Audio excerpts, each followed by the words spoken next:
Hello students, today our topic is Python Panda series and in this lecture we are going to discuss some program related to Python Panda series. So let's start. So students कल हमने बताया था आपको Python Panda series के बारे में और कल बताया था किस तरीके से एलिमेंट एक्सेस कर सकते हैं, लेवल एक्सेस के बारे में बताया था हमने इसको। तो पहले थोड़ा सा रिवाइज कर लेते हैं, उसके बाद प्रोग्राम देखेंगे इसके। तो मेन पॉइंट क्या है आपको पाइथन, पहले आप ये समझिए कि पाइथन पांडा सीरीज़ है क्या। पाइथन प्रोग्रामिंग लैंग्वेज है, पांडास उस प्रोग्रामिंग लैंग्वेज का एक लाइब्रेरी है और सीरीज़ आपका एक कॉलम होता है। सीरीज़ एक डेटा स्ट्रक्चर होता है जो टेबल के कॉलम की तरह होता है आपका, ठीक है। तो panda series like a column in a table, तो जैसे एक टेबल में एक कॉलम होता है वैसे ही आपका एक सीरीज़ होता है। तो देखिए जो पांडास लाइब्रेरी है उसमें basically two data structure use होते हैं, एक तो होता है आपका डेटा फ्रेम और एक होता है आपका सीरीज़।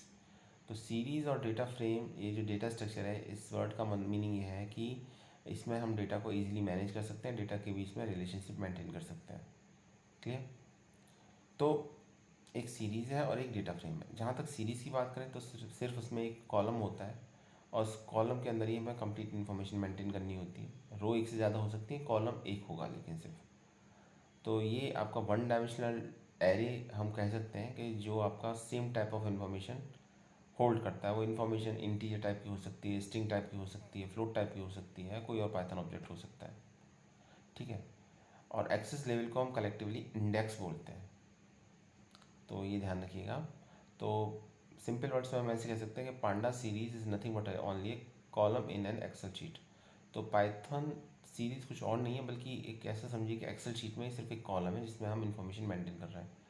तो अगर आपने कल का वीडियो नहीं देखा है तो पहले वीडियो देखिए और उसमें किस तरीके से सीरीज़ के बेसिक कॉन्सेप्ट को बताया गया है, किस तरीके से बताया गया है कि हम एलिमेंट को कैसे एक्सेस कर सकते हैं, ठीक है। आज हम कुछ प्रोग्राम करेंगे, एक्चुअली प्रोग्राम ऑलरेडी डिस्कस हो चुके हैं, पर जैसा आप जानते हैं कि अभी फ़िलहाल सीरीज़ का रिवीजन चल रहा है और अभी हम इस कंप्लीट टॉपिक को पढ़ाने के बाद एक बार फिर आपको multiple choice question answer, 1 marks question answer के प्रैक्टिस कराएंगे।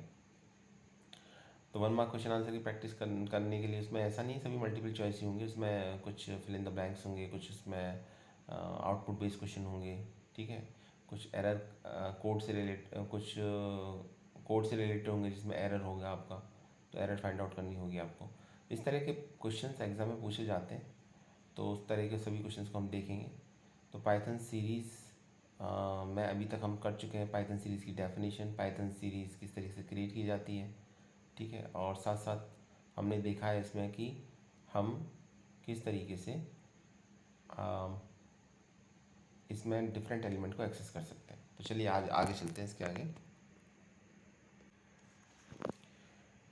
देखिए ज़रा इस कोड को देखिए क्या लिखा हुआ, import pandas as p d a value दे रखी है 1,7,2, ठीक है।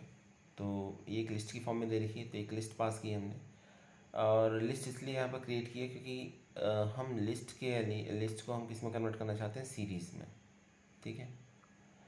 तो सीरीज़ में कन्वर्ट करने के लिए हमें क्या करना होगा, पहले तो एक सीरीज़ का नेम लेना होगा। सीरीज़ का नेम ले लिया मैंने यहाँ पर माई वेर और इक्वल टू लिखा P d dot series. P D क्या रिप्रेजेंट कर रहा है यहाँ पर, पांडास को, क्योंकि फर्स्ट लाइन में हमने लिखा है import pandas as p D. ये मैंने कल भी बताया था, एक बार फिर से बता देता हूँ कि जब कभी भी हमको लाइब्रेरी का यूज़ करना होता है तो हम उसे हमेशा इंपोर्ट करते हैं। इस केस में अभी हमने इंपोर्ट किया, हमने लिखा इंपोर्ट पांडास, ठीक है। पांडास को इंपोर्ट किया है और उसको नेम दिया हमने पी डी का, तो हमने लिखा import pandas as p d. तो यहाँ होगा my var p d dot series, clear. और इसमें हमने देखा कि हमने एक तो दिया है ए क्या है यहाँ पर, लिस्ट। तो ये लिस्ट सीरीज़ में कन्वर्ट हो जाएगी।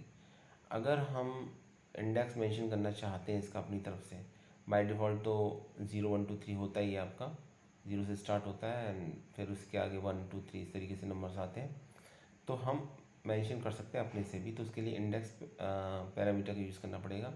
हमने लिखा इंडेक्स और चूँकि 3 वैल्यूज़ हैं तो हमें 3 इंडेक्स की वैल्यू भी देनी पड़ेगी, ठीक है।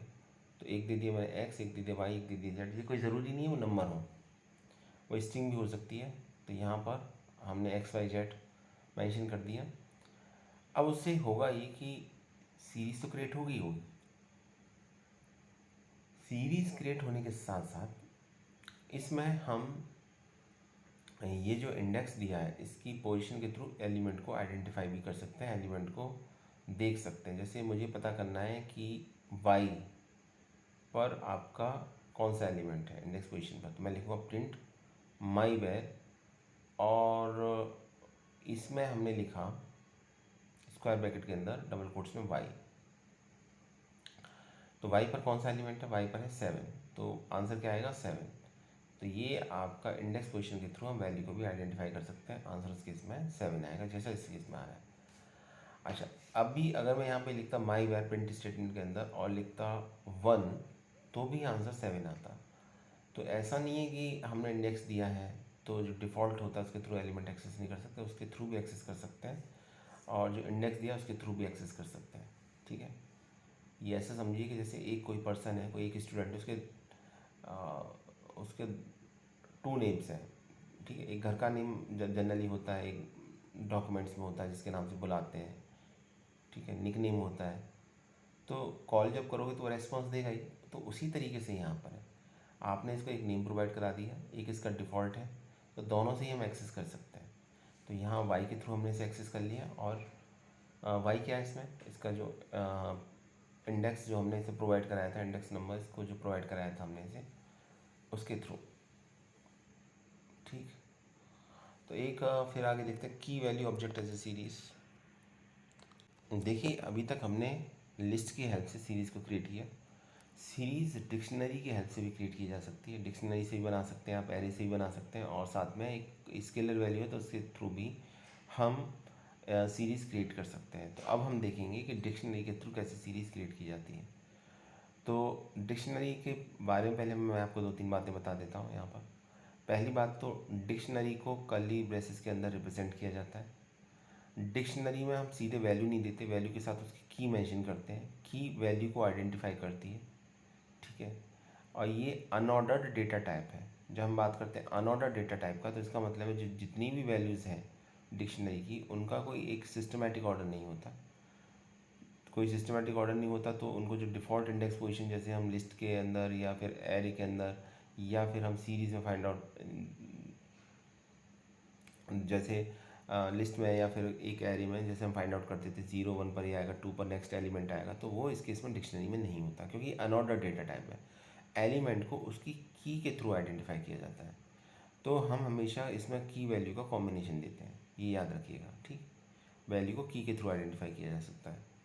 की जो होती है डिक्शनरी की, इम्पॉर्टेंट बात है, की जो होती है डिक्शनरी की वो कैसी होती है कि आपका इम्यूटेबल डेटा टाइप होगी, याद रखिएगा। की हमेशा इम्यूटेबल होती है, तो आप यहाँ पे स्ट्रिंग भी ले सकते हैं, क्योंकि स्ट्रिंग एक इम्यूटेबल डेटा टाइप है। ठीक है, तो सबसे पहले हम क्या लिखेंगे, हम लिखेंगे की, उसके बाद कॉलम, और कॉलम के बाद वैल्यू। तो हमेशा पेयर में लिखते हैं, पहले की लिखनी है फिर वैल्यू लिखते हैं, और फिर कॉमा लगाने के बाद सेकंड की वैल्यू का कॉम्बिनेशन पेयर लिखा जाएगा, फिर थर्ड पेयर, फिर फोर्थ पेयर, इस तरीके से लिखा जाता है। तो इस केस में भी ऐसे ही लिखा हुआ है, देखिए आप इम्पोर्ट पांडास एसपीवी। ठीक है, अब यहाँ पर लिखा हुआ कैलोरीज़। तो ये कैलोरीज एक डिक्शनरी हमने क्रिएट किया, और कर्ली ब्रेसेस का साइन है तो ऑब्वियसली एक डिक्शनरी है ही, और इसमें डे 1 हो जाएगा आपका की, कॉलन के बाद हमने लिखा 420, तो 420 हो जाएगी वैल्यू करस्पॉन्डिंग टू की डे 1, फिर कॉमा, फिर नेक्स्ट की, नेक्स्ट की क्या हो जाएगी डे 2, फिर कॉलन, और वैल्यू हो जाएगी इसकी 380। तो इस डे 2 के करस्पॉन्डिंग जो वैल्यू होगी वो कितनी होगी 380। देन थर्ड की है डे 3, और इसके लिए वैल्यू है आपकी 390। डे 1 डे 2 डे 3 को डबल कोट्स में इसलिए लिखा गया है क्योंकि ये स्ट्रिंग है। ठीक है, और ये डिक्शनरी के लिए की का काम कर रही है। और ध्यान रखिएगा, जैसे मैंने बताया कि ये कंप्लीट जो डिक्शनरी का डिक्लेरेशन है ये हम कर्ली ब्रेसेस के अंदर करते हैं। ठीक, अभी इस केस में क्या हो गया, एक हमने डिक्शनरी क्रिएट कर दी और डिक्शनरी का नाम रखा कैलोरीज, उसके अंदर हमारे पास 3 वैल्यू है, ऑफ कोर्स 3 वैल्यूज़ के साथ 3 की भी अटैच होंगी। अब हमको काम ये करना है, चूँकि हम लाइब्रेरी पांडास को पहले ही ऑलरेडी इंपोर्ट कर चुके हैं, फर्स्ट लाइन के अंदर देखिए इंपोर्ट पांडास एसपीडी। तो अब हम पांडास लाइब्रेरी के किसी भी फंक्शन का यूज़ कर सकते हैं। ठीक है। अभी मुझे सीरीज़ क्रिएट करनी है, सीरीज़ के लिए रॉ डेटा चाहिए। अब वो जो रॉ डेटा है वो आपको इस केस में डिक्शनरी से मिल रहा है, तो हम डिक्शनरी को सीरीज़ में कन्वर्ट कर देंगे। याद रखिएगा, एक बार फिर से मैं बता देता हूँ। सीरीज़ एक अनऑर्डर्ड डेटा टाइप है। इट मीन्स इसमें डेटा का कोई सिस्टमेटिक ऑर्डर नहीं आता, डेटा अरेंज उस तरीके से नहीं होता, ठीक है। तो यहाँ पे लिखा है my var is equal to p d dot series. तो लाइब्रेरी के फंक्शन को एक्सेस करने के लिए पहले लाइब्रेरी का नेम लिखना पड़ता है, फिर डॉट, और फिर उसके बाद लिखना पड़ता है फंक्शन नेम। फंक्शन नेम इस केस में हो गया सीरीज़, तो हमने लिखा पी डी डॉट सीरीज़, और पैरेंथेसिस के अंदर हमने उस डिक्शनरी का नेम जिसको मुझे सीरीज़ में कन्वर्ट करना है। अब वो है कैलोरीज़, तो हम लिख देंगे कैलोरीज़। उसके बाद हम इसे प्रिंट करेंगे, अब देखेंगे कि किस तरीके से सीरीज़ प्रिंट होती है। अब यहाँ पर एक क्वेश्चन दिमाग में ये आता है, आना चाहिए आपको, कि अभी तक हम जब लिस्ट को डिक्शनरी में कन्वर्ट कर रहे थे तो हमारे पास सिर्फ वैल्यू थी, की तो थी नहीं, ठीक। अब इसमें की और वैल्यू दोनों हैं, तो वैल्यू तो रिप्रेजेंट होंगी, ये तो समझ में आता। की का क्या होगा, की का क्या होगा, तो आउटपुट देखते हैं तो समझ में आएगा आपको कि की भी आउटपुट का पार्ट होती है आपका। ये देखिए, डे 1 के लिए वैल्यू आ रही है 420, डे 2 के लिए वैल्यू आ रही है 380, डे 3 के लिए आ रही है 390, ठीक है। Day 1 420, day 2 380, day 3 390। Data type इसके साथ int64 दिखा रहा है, जो इसके इसमें डिफ़ॉल्ट है। तो डे 1 डे 2 डे 3 क्या थी, ये कीज़ थी। इसका मतलब ये है कि वैल्यूज़ तो कॉलम के फॉर्म में उसी तरीके से शो होती हैं जिस तरीके से शो होनी चाहिए, लेकिन जो की थी वो एक्चुअली इंडेक्स का काम करती हैं सभी, ठीक है। तो अब हम ये जानते हैं, अब हम डे 1 से 420 को, डे 2 से 380 को, डे 3 से 390 को एक्सेस कर सकते हैं, जैसा कि हम पहले करते आ रहे थे। तो यहाँ ये इंडेक्स का काम करती है, तो ये बड़ा इंपॉर्टेंट बात है। देखिए ये लिखा भी हुआ है नोट करके, the keys of the dictionary becomes the labels. तो की डिक्शनरी के जो कीज़ होती हैं वो लेबल्स बन जाती हैं, और इस लेबल्स के थ्रू ही की वैल्यू को आइडेंटिफाई किया जाता है, वो सॉरी सीरीज़ की वैल्यू को आइडेंटिफाई किया जा सकता है। So to select only some of the items in the dictionary, use the index argument and specify only the terms you want to include in the series। तो अभी यहाँ पर एक क्वेश्चन फिर से आता है, और वो क्वेश्चन ये आता है कि डिक्शनरी की हेल्प से जब की बन गई, जब आपकी सीरीज़ क्रिएट हो गई, तो क्या इंडेक्स पैरामीटर की ज़रूरत नहीं होगी, या हम इंडेक्स पैरामीटर का अभी भी यूज़ कर सकते हैं? यूज़ कर सकते हैं, कोई प्रॉब्लम नहीं है, लेकिन याद ये रखिएगा जब इसको आपको फ़िल्टर करना होगा तो आप इंडेक्स पैरामीटर को यूज़ कीजिए। मान लीजिए आपकी डिक्शनरी में डे 1 डे 2 डे 3 कीज़ थी, उनके करस्पॉन्डिंग जो डेटा है 420 380 390 है, लेकिन जो आप सीरीज़ क्रिएट करना चाहते हैं उसमें सिर्फ 2 की रखना चाहते हैं, डे 1 और डे 2, और उसके रिगार्डिंग जो डेटा सिर्फ वही रखना चाहते हैं, बाकी नहीं रखना चाहते हैं, बावजूद इसके कि वो डिक्शनरी का पार्ट है। जब आप सीरीज़ क्रिएट करेंगे इंडेक्स पैरामीटर के साथ, और आपने इंडेक्स दिया है डे 1 और डे 2, ठीक है, तो डे 1 और डे 2 का ही डेटा सीरीज़ में कन्वर्ट होगा, डे 3 का सीरीज़ में डेटा कन्वर्ट नहीं होगा, बेशक वो आपका डिक्शनरी का पार्ट हो। तो ये इंडेक्स पैरामीटर का एडवांटेज रहता है। दूसरी बात यह है कि डिक्शनरी के केस में जब हम इंडेक्स पैरामीटर का यूज़ करेंगे तो ये भी ध्यान रखिएगा कि हम इंडेक्स में वैल्यू वही लेंगे जो की है उसकी, ठीक है। तो एक एग्जांपल देखते हैं तो और क्लियर समझ में आएगा।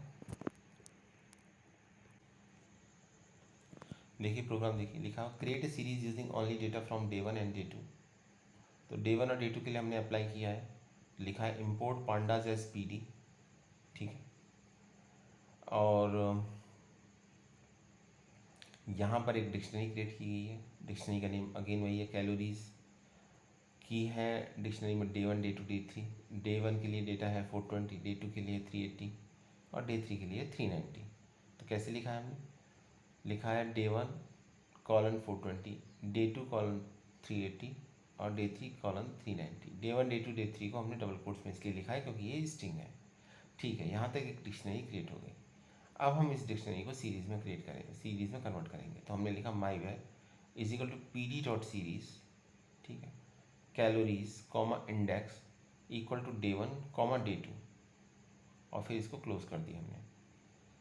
तो यहाँ पर देखिए, यहाँ पर हमने डिक्शनरी को तो सीरीज़ में कन्वर्ट किया है, इसमें तो कोई डाउट ही नहीं है। सीरीज़ फंक्शन का यूज़ किया, पी डी डॉट सीरीज़ जैसा मैं पहले बता चुका हूँ, इसलिए लिखते हैं क्योंकि पहले तो लाइब्रेरी का नेम लिखते हैं, फिर डॉट लगाते हैं और फिर हम फंक्शन का नेम लिखते हैं जो इसके इसमें सीरीज़ है। तो हमने लिखा P d dot series, parenthesis के अंदर हमने लिखा कैलोरीज। ठीक, तो कैलोरीज क्या है, कैलोरीज डिक्शनरी है, कॉमा लगाया। कॉमा अगर हम इतना ही लिखते तो डे 1 डे 2 डे 3 के एक सीरीज़ क्रिएट होती और डे 1 डे 2 डे 3 आपके लेबल हो जाते और उसके अकॉर्डिंग उसकी जो रिगार्डिंग उसकी वैल्यूज़ है वो शो होती है इसमें। लेकिन यहाँ पर हमने इंडेक्स पैरामीटर का यूज़ किया है और इंडेक्स पैरामीटर का यूज़ करके हमने वैल्यू दी है सिर्फ डे 1 और डे 2। इंडेक्स इक्वल टू देखिए हमने वैल्यू दी है लिस्ट की फॉर्म में डे 1 और डे 2। तो होगा क्या कि सिर्फ और सिर्फ डे 1 और डे 2 ही सीरीज़ का पार्ट बनेंगे। डे 3 बावजूद इसके भी कि वो आपकी डिक्शनरी है, डिक्शनरी का पार्ट है, वो डेटा रिफ्लेक्ट नहीं होगा। तो डेटा आएगा डे 1 इज 420, डे 2 380। ठीक है, तो ये डेटा इस तरीके से शो हो जाएगा।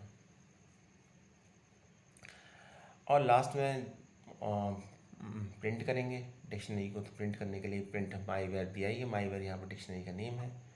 तो यही मैं आपको बता रहा था थोड़ी देर पहले कि अगर आप डिक्शनरी से सीरीज़ में डिक्शनरी को सीरीज़ में कन्वर्ट करते हैं तो डिक्शनरी की जो कीज़ हैं वो लेबल का काम करती हैं, और अगर आप उसको भी फ़िल्टर करना चाहते हैं तो इंडेक्स पैरामीटर का यूज़ कीजिए और सिर्फ उन्हीं की को मेंशन कीजिए जो आप अपनी सीरीज़ के अंदर देखना चाहते हैं, जिसके रिगार्डिंग डेटा देखना चाहते हैं, बाकी को मेंशन मत कीजिए। यहाँ पर फिर उस तरीके से डेटा क्रिएट हो जाएगा।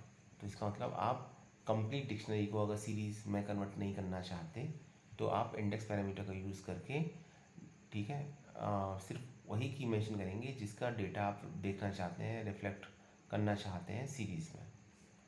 और ये d type is equal to int 64 लिखा रहा है, तो ये इसका डिफ़ॉल्ट है। ठीक है, int 64 डेटा टाइप है इसका, तो ये लिखा रहा है, तो इसका मतलब ये डेटा टाइप शो कर रहा है इसका वैल्यूज़ का। तो ये डिक्शनरी का भी हो गया। आई होप समझ में आ गया होगा आपको।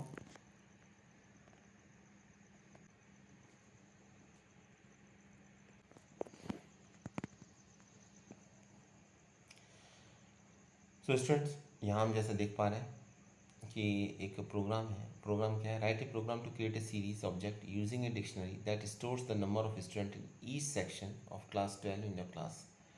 तो ये एक प्रोग्राम है, छोटा सा प्रोग्राम है। अभी जो कॉन्सेप्ट हमने पढ़ा था, समझा था, उसी के ऊपर बेस्ड है ये प्रोग्राम। ये कह रहा है कि हमें एक सीरीज़ क्रिएट करनी है डिक्शनरी की हेल्प से, और ये डिक्शनरी क्या स्टोर करेगी, number of student in each section of class 12। Class 12 के जितने भी सेक्शन हैं, section A, section B, section C, इनमें नंबर ऑफ स्टूडेंट्स कितने हैं, उसका जो भी डेटा है वो हम सीरीज़ की फॉर्म में चाहते हैं कि ये प्रिंट हो।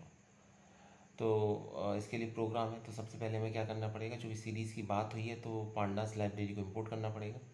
तो हमको जो पहली लाइन लिखनी है वो लिखनी है import pandas as p D.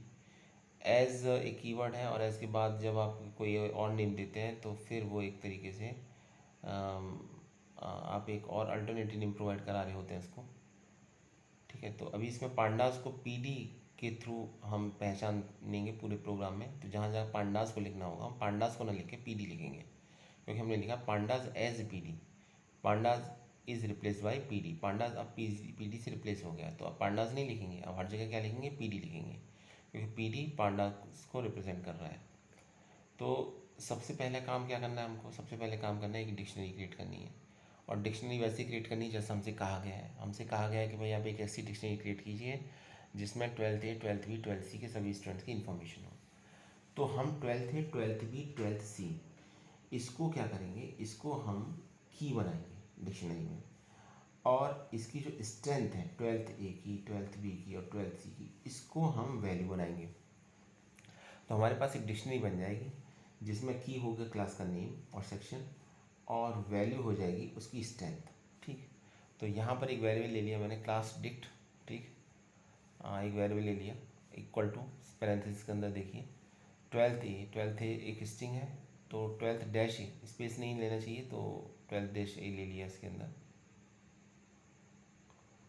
ठीक, तो इसकी वैल्यू ले ली 27। ऐसे ही सेकेंड की को रिप्रेजेंट किया 12th डैश बी से, वैल्यू ले ली इसकी 16। थर्ड है 12th डैश सी, तो ये भी की है, सिंगल कोट्स में रिप्रेजेंट हो रहा है, वैल्यू ले ली इसकी 14। तो ये वैल्यू हो गई 12th ए, 12th बी और 12th सी। ठीक है, अब देखेंगे इसमें सेक्शन। तो सेक्शन लिखा है pd.series क्लास डिक्ट। ठीक, तो इसमें हमने क्या किया है कि क्लास डिक्ट जो हमारी क्लास है उसको हमने सीरीज़ में कन्वर्ट किया है। तो हम लिखेंगे section is equal to pd.series class dict. तो ये क्लास आपकी डिक्शनरी या आपकी सीरीज़ में कन्वर्ट हो जाएगी। ठीक है, तो सीरीज़ में जब ये कन्वर्ट हो जाएगी तो 12th ए, 12th बी, 12th सी लेबल हो जाएंगे और इसके करस्पॉन्डिंग वैल्यू मिलेगी हमें 27, 16 और 14 मिलेगी।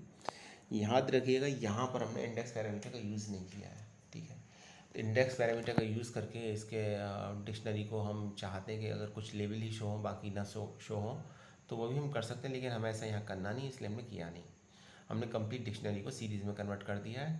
3 जो डिफरेंट सेक्शंस हैं 12th ए, 12th बी, 12th सी, इसके रिगार्डिंग जितनी स्ट्रेंथ है वो एक सीरीज़ की फॉर्म में रिप्रेजेंट हो जाएगी। तो उसको रिप्रेजेंट करने के लिए पहले एक मैसेज प्रिंट कराएंगे प्रिंट स्टेटमेंट के थ्रू। तो लिखा है number of student section wise. ठीक है, प्रिंट लेके फिर दिया है स्टेटमेंट प्रिंट सेक्शन। तो मैसेज पहले लिखाएगा number of student section wise, उसके बाद सेक्शन में आपका क्या होगा, सेक्शन क्या है आपका, सेक्शन है आपका सीरीज़ का नेम। तो जब सीरीज़ को प्रिंट कराएंगे तो इसकी डिटेल प्रिंट हो जाएगी और आउटपुट कुछ इस तरीके से दिखाई देगा आपको। ये देखिए आउटपुट 12th है 27, 12th बी 16, 12th सी 14। ठीक है, डी टाइप दिया है इंड 64, तो ये इसका डिफ़ॉल्ट टाइप है। तो इस तरीके से डेटा शो हो रहा है सीरीज़ में। 12th की स्ट्रेंथ पता चल रहा है 27 है, 12th बी की 16 है और 12th सी की 14 है। तो स्ट्रेंथ पता चल रही है, डेटा पता चल रहा है इसका। चलिए आगे देखते हैं। सेकंड प्रोग्राम देखिए, program number 2, write a program to create a series object using individual vowel characters. ठीक है, तो यहाँ हमने सीरीज़, यहाँ भी हमसे सीरीज़ क्रिएट करने के लिए कहा गया वॉवेल कैरेक्टर के लिए। देखिए आपने लिस्ट की हेल्प से सीरीज़ को क्रिएट किया, डिक्शनरी की हेल्प से सीरीज़ को क्रिएट किया। अब हम सीरीज़ को क्रिएट करेंगे टपल की हेल्प से। ठीक है, तो देखते हैं। सबसे पहले क्या काम करना होगा आपको, सबसे पहले काम ये करना होगा आपको सबसे पहले लाइब्रेरी को इंपोर्ट करना होगा। तो लिखेंगे इंपोर्ट पांडास एज पी। ठीक है, फिर लिखेंगे हम वॉवेल कैरेक्टर्स, एक हमने वेरिएबल ले लिया वॉवेल कैरेक्टर, ये टपल का नेम है। और टपल की पहचान ये होती है कि टपल की वैल्यूज़ को हम पैरेंथेसिस के अंदर लिखते हैं। ठीक है, तो यहाँ पर इक्वल टू करके लिस्ट को किस में लिखते हैं, स्क्वायर ब्रैकेट में, और डिक्शनरी को कर्ली ब्रेसेस में, और टपल को पैरेंथेसिस में। तो डिफरेंट वैल्यू दे दी। ये एक ऑर्डर डेटा टाइप है, तो इसमें डिक्शनरी की तरह नहीं है कि की को मेंशन करना पड़े। ठीक है, तो यहाँ पर हमने एक टपल डिक्लेयर कर दिया, टपल का नेम लिया वॉवेल कैरेक्टर। छोटा नेम ले सकते हैं, थोड़ा बड़ा है, बार बार टाइपिंग मिस्टेक होगी टाइप करेंगे तो, पर प्रॉब्लम को रिफ्लेक्ट करे इसलिए मैंने ये नेम लिया है। तो ये प्रोग्राम बनाना था हमें वॉवेल कैरेक्टर्स के लिए। तो वॉवेल कौन कौन से, ए ई आई ओ यू, ये 5 वॉवेल्स हैं, कैपिटल में हो या स्मॉल में हो, तो हम उनको कैपिटल स्मॉल दोनों में लेके चलना है। तो हमने लिखा ए ई आई ओ यू, फिर लिखा capital A, capital E, capital I, capital O, capital E. ठीक है, ये डिफरेंट वॉवेल हो गए। अभी ये एक किस फॉर्म में, टपल की फॉर्म में, टपल का नेम क्या है, वॉवेल कैरेक्टर। अब हमको इसको सीरीज़ में कन्वर्ट करना है। तो सीरीज़ का पहले एक नेम लेंगे, सीरीज़ का नेम हो जाएगा वॉवेल। ठीक है, और चूँकि हमें सीरीज़ में डेटा कन्वर्ट करना है तो हम लिखेंगे pd.series। pd क्या है, pd से आपका पांडास को रिप्रेजेंट कर रहा है। डॉट लगाएंगे, डॉट के बाद सीरीज़ क्या है, फंक्शन का नेम। ठीक, और उसके बाद पैरेंथेसिस में हम क्या लिखेंगे, पैरेंथेसिस में लिखेंगे हम टपल नेम क्या है इसमें, टपल नेम है वॉवेल कैरेक्टर। तो ये जो भी आपका पैरेंथेसिस में वैल्यू पास कर रहा है, ये इसकी वैल्यू सीरीज़ में कन्वर्ट हो जाएंगी, यानी हमारे पास एक कॉलम की फॉर्म में डेटा मिलेगा। ठीक है, और इसमें याद रखिए हमने इंडेक्स पैरामीटर का यूज़ नहीं किया है, तो जो डिफ़ॉल्ट लेवल होगा 0 1 2 3 उसी के थ्रू डिफरेंट वैल्यूज़ रिप्रेजेंट होंगी। तो यहाँ पर वॉवेल कैरेक्टर को हमने जो एक टपल है उसको कन्वर्ट कर दिया सीरीज़ में, और उसके लिए बस करना आपको कुछ नहीं है, आपको उसको ऐसे पैरामीटर वैल्यू पास कर देना है। तो एक बात तो बिल्कुल क्लियर हो जानी चाहिए अब आपको कि अगर हमें किसी लिस्ट को सीरीज़ में कन्वर्ट करना है तो सीरीज़ फंक्शन में पैरामीटर में हम लिस्ट को पास कर देंगे। अगर डिक्शनरी को कन्वर्ट करना है तो डिक्शनरी को पास कर देंगे सीरीज़ फंक्शन में एज ए पैरामीटर वैल्यू, और अगर टपल को कन्वर्ट करना है तो टपल को पास कर देंगे एज ए पैरामीटर वैल्यू, जैसा इस केस में किया गया है। अभी कन्वर्ट तो हो गया, सीरीज़ भी बन गई, सीरीज़ का नेम वॉवेल है, उसे हम दिखाना चाहते हैं, शो करना चाहते हैं स्क्रीन पर। तो पहले एक मैसेज, तो मैसेज प्रिंट करा दे, प्रिंट वॉवेल कैरेक्टर्स आर्स के कौन कौन से वॉवेल कैरेक्टर्स होते हैं, ठीक है। तो ये message as it is print हो जाएगा, और फिर नेक्स्ट लाइन के अंदर हम वॉवेल जो एक सीरीज़ का नेम है उसे प्रिंट कराएंगे, तो जो भी सीरीज़ होगी कम्प्लीटली वो आपकी प्रिंट हो जाएगी। तो हमने लिखा प्रिंट वॉवेल, ओके। तो प्रिंट वॉवेल लिखा है यहाँ पर, देखिए ये आउटपुट आएगा आपका। जब प्रोग्राम को एग्जीक्यूट करेंगे तो फिर ये आउटपुट आएगा आपका, देख सकते हैं आप स्क्रीन पर, क्लियर। AEIOU कैपिटल स्मॉल में लिखा हुआ है, और लेवल मेंशन है उसके आगे, डिफ़ॉल्ट 101234, ठीक है। ये देखिए 0 से स्टार्ट हो रहा है, 0 1 2 3 4 5 6 7 8 9, क्लियर। तो ये आउटपुट आ गया इसका। चलिए एक प्रोग्राम और करते हैं। ये प्रोग्राम नंबर 3 है। Write a program to create a series object that store the initial budget allocated 5,000 rupees each for the 4 quarters of the year. तो इसमें आपको एक प्रोग्राम बनाना है, ठीक है, जिसमें आपको एक सीरीज़ क्रिएट करनी है, जिसमें आपका क्या करना है आपको कि 4 क्वार्टर्स में आपको 5,000 बजट अलॉट करना है, यानी सेम वैल्यू है इसमें। तो अभी तक हमने देखिए सीरीज़ क्रिएट कर ली किया हमने, टपल की हेल्प से कर चुके हैं, डिक्शनरी की हेल्प से क्रिएट कर चुके हैं, और हम लिस्ट की हेल्प से भी क्रिएट कर चुके हैं। अब बात यहाँ पर ये है, ये जो प्रोग्राम है, कि अगर हमारे पास एक कांस्टेंट है, आपके पास एक कांस्टेंट वैल्यू है हमारे पास, तो क्या हम उसकी हेल्प से सीरीज़ क्रिएट कर सकते हैं? तो आंसर है बिल्कुल कर सकते हैं। तो इसमें कुछ ऐसी ही क्वेश्चन की डिमांड भी है। Write a program to create a series object that store the initial budget allocated 5,000 each for the 4 quarters of the year में 4 क्वार्टर्स होते हैं, तो उन सभी 4 क्वार्टर्स में सभी में 5,000 बजट एलोकेट हो जाए, यानी वैल्यू सेम, सभी के लिए सेम वैल्यू 5,000 बजट एलोकेट हो जाए। तो हम इसमें क्या काम करेंगे, हम इसमें एक सिंगल वैल्यू के थ्रू हम एक सीरीज़ क्रिएट करेंगे, ठीक है। तो सबसे पहले क्या करना होगा, import pandas S P T, उसके बाद QTR1। तो QTR1 की वैल्यू क्या हो जाएंगी आपकी, डिफरेंट वैल्यू हो गई है आपकी। ये एक्चुअली हमने यहाँ पर एक लिस्ट ली है, और ये लिस्ट ली है लेवल के लिए, इंडेक्स मेंशन करने के लिए। तो यहाँ पर हमने लेवल मेंशन कर दिया, ठीक है। QTR1 QTR2 QTR3 QTR4 actually mention नहीं है यहाँ पर, एक ये लिस्ट ली है, इसको हम लेबल बनाएंगे बाद में, ठीक है, इसलिए लिया गया यहाँ पर। अब एक सीरीज़ क्रिएट करनी है हमको, तो हमने सीरीज़ का नेम ले लिया SERQTR, और सीरीज़ क्रिएट करने के लिए आपको लिखना पड़ेगा PD.series। PD पांडास को रिप्रेजेंट कर रहा है यहाँ पर। PD.series सीरीज़ फंक्शन है, वैल्यू हो जाएगी 5,000, क्लियर। तो 5,000 वैल्यू दे दी इसके अंदर। तो ये 5,000 है, एक सिंगल वैल्यू है। अभी तक यहाँ पर एक लिस्ट होती थी, यहाँ पर एक टपल होता था, यहाँ डिक्शनरी होती थी, पर यहाँ पर अब एक ना तो लिस्ट है, ना डिक्शनरी है, ना टपल है, यहाँ पर एक कांस्टेंट है। तो कांस्टेंट है एक, और उसकी वैल्यू हमें 4 टाइम्स रिपीट करनी है, या हम ये कह सकते हैं कि QTR1 QTR2 QTR3 QTR4 को प्रोवाइड करनी है। तो फिर हम यहाँ पे क्या काम करेंगे, यहाँ पर हम इंडेक्स पैरामीटर का यूज़ करेंगे। हमने लिखा है comma index is equal to QTR, और QTR क्या है, एक लिस्ट जिसकी 4 डिफरेंट वैल्यूज़ हैं, QTR1 QTR2 QTR3 QTR4। तो ये लेवल का काम करेंगे अब, ठीक है। 4 डिफरेंट लेवल हो जाएंगे, और चूँकि वैल्यू एक ही है सेम, तो ये सेम वैल्यू रिपीट हो जाएगी। ये इंपॉर्टेंट बात है जो आपको समझनी होगी यहाँ पर। उसके बाद statement print allocated budget for 4 quarters are, print SERQTR। तो ये मैसेज प्रिंट हो जाएगा, और उसके बाद ये आपका सीरीज भी प्रिंट हो जाएगी। तो स्टूडेंट ये था आज का हमारा वीडियो, ठीक है। आई होप आपको समझ में आया होगा, और इसका आंसर मैं एक बार दिखा दें। फाइनली ये आंसर आएगा आपका। तो हमने कांस्टेंट के हेल्प से भी एक सीरीज़ बना ली हमने, तो अभी तक आप सीरीज़ क्रिएट करना सीख चुके हैं स्टूडेंट, कि सीरीज़ कैसे कैसे क्रिएट की जाती है, कांस्टेंट की हेल्प से, लिस्ट की हेल्प से, टपल की हेल्प से, डिक्शनरी की हेल्प से, साथ में सीरीज़ के एलिमेंट को कैसे एक्सेस करते हैं हम ये भी सीख चुके हैं। अपने नेक्स्ट वीडियो में हम सीरीज़ के कुछ और फंक्शंस की बात करेंगे, देखेंगे, ठीक है। That may be the last lecture regarding to the series. और उसके बाद कुछ क्वेश्चन आंसर जो हो सकते हैं उसमें सीरीज़ पे बन सकते हैं, एग्जाम में पूछे जा सकते हैं, उनके बारे में बात करेंगे। So thanks for watching this video.